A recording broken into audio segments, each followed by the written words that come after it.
So, jetzt zeige ich euch, wie ihr den nächsten Clip macht. Den Übergang habe ich ja im letzten Video gezeigt. Macht wieder die Farbkorrektur rein, tut den kompletten Sound rausnehmen, wie ich im letzten Tutorial erklärt habe.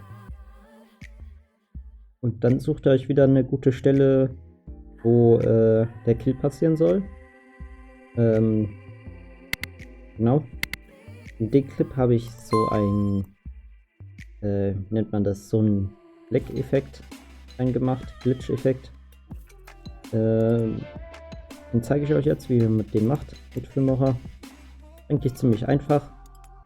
Ihr tut den, die Musik einfach in so kleine Würfelchen aufteilen und dann immer den gleichen Abstand. Sind dann immer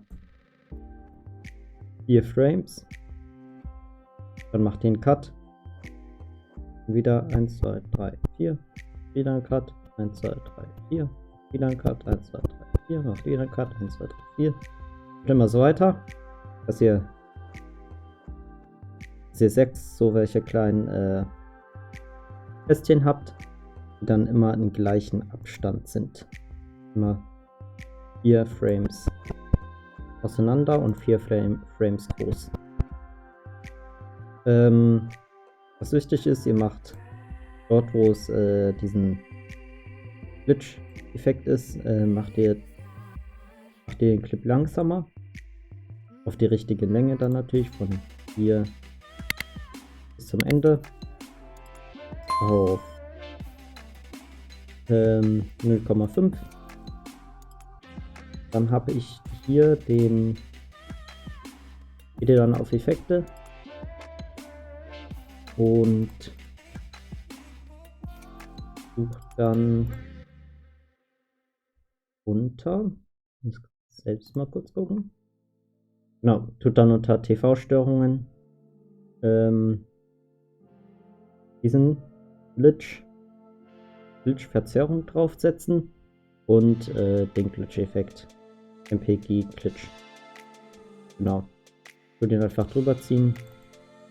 Müsst ihr nichts dran verändern. Genau. Danach macht ihr dann natürlich wieder ein kurzes Stück, was schneller ist. In dem Fall sogar auf 4. Und dann mache ich das immer wie bei allen anderen Clips. Wie beim letzten Mal habe ich dann wieder diesen Overlayer drüber, den Auf und Ab 2 und den Glimmern.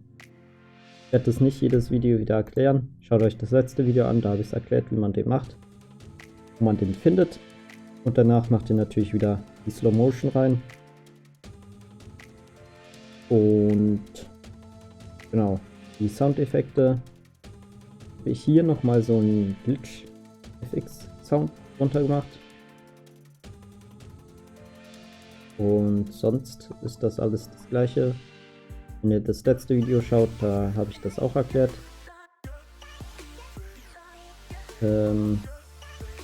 Jetzt kommen wir noch zum Übergang. Muss mal schauen. Okay, beim Übergang ist jetzt nicht so kompliziert. Ihr nehmt den nächsten Clip wieder. Tut den Sound rausmachen, tut die Farbkorrektur drauf machen und tut dann einfach bei Übergängen auflösen draufsetzen. Was? Und wir sehen uns im nächsten Video. Lasst ein Like, ein Abo da und kommentiert gern, was ihr noch so sehen wollt. Bis zum nächsten Mal. Ciao.